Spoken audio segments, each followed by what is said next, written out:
Welcome back to WonderCon 2017. I'm Mike Avila with Sci-Fi Wire, and we're joined now by James Ninness, the writer of Vault, which is part of the John Carpenter Tales of Science Fiction. Correct. Imprint. Yeah.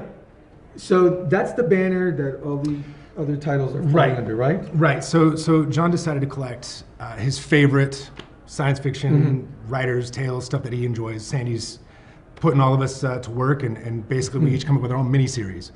Different lengths. Vault's going to be the first one in July. And this came about because of a story that you had as part of an anthology project.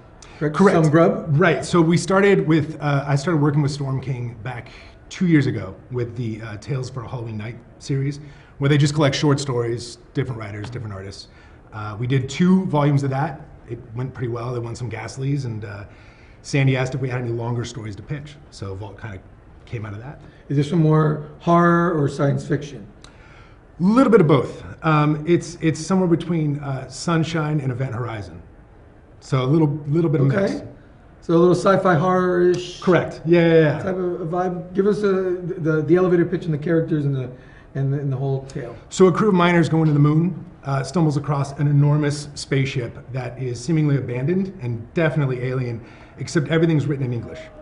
So they come up with a bunch of alien bodies, and they have to kind of unravel the mystery. And of course it's horror, so things go perfectly, and everyone's happy, and it just ends with smiles.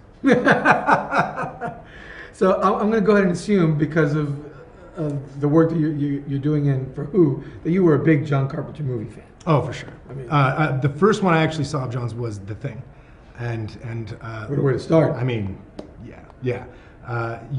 All of his escape movies, Halloween, obviously. It's kind of a dream come true.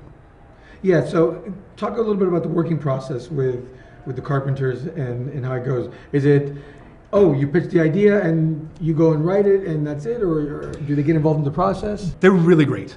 Sandy's the main contact for me. She runs all of Storm King Comics. She's the boss. Yeah. We pitch her an idea. She likes it, or she tells you she doesn't. She lets you write it, figure out how long it needs to be. You get a lot of control. And then when it comes to producing the comic, she kind of steps back in and helps you find the right artist, something that hits your vision but fits their brand. And from then on, it's just producing, and they start marketing, and it's great. The horror comic genre has really taken off. You know, it's been over a decade. You know, obviously The Walking Dead had a large part to do with that, but there's a lot of various offshoots within that realm in the comics world. But you're also seeing more sci-fi based comic books, and not just superheroes in space, but like pure science fiction types work. Talk about, as a fan of those genres, seeing that resurgence and getting the opportunity to write in those fields. What was great is seeing people try to take the medium and make comics to be comics. I mean, Saga's a great example of that. It's sci-fi comics that are meant to be read as comics. If they ever adapted or anything else, that'd be great, but you can tell that this was what it was meant to be. Yeah, they weren't writing it as a spec. And a lot of comics that come out are, and you can kind of tell. So what's interesting now is we have people that are coming into the comic genre, especially in sci-fi and horror, that are actually making comics, not pitches, not things they want to develop, although I'm sure they wouldn't complain.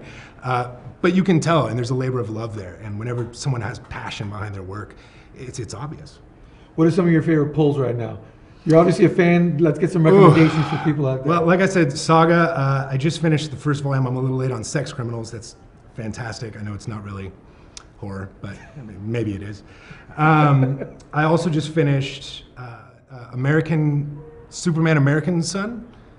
I think it's like an offshoot. That was actually really good. And I'm not a big superhero guy, but I really like the one-shots, Red Son, American Son, the stuff that kind of takes them out of their element. So that was great. I try to read as much as I can. So you go into your LCS and you try to pick a variety of different books. I actually usually let at my LCS, 4 Color Fantasies up in Inland Empire, I actually usually let them pick the books for me. I trust the guys. They kind of know what I like. And so they'll just give me graphic novels. They're like, you'll like this one. You'll like this one. It's great. It's a nice way to not buy the same people. I mean, I'm a huge Rick Remender fan. And if I'm left to my own, I'm just going to buy Rick Remender books all the time. So it's nice to have someone to tell me, no, try this, try this, try this. And it's great because I get a nice little sampling from different genres. Moral of this story, trust your local comic shop owner. Yes. Usually they know what they're talking about. Excellent. Thanks for joining us, man. Appreciate it.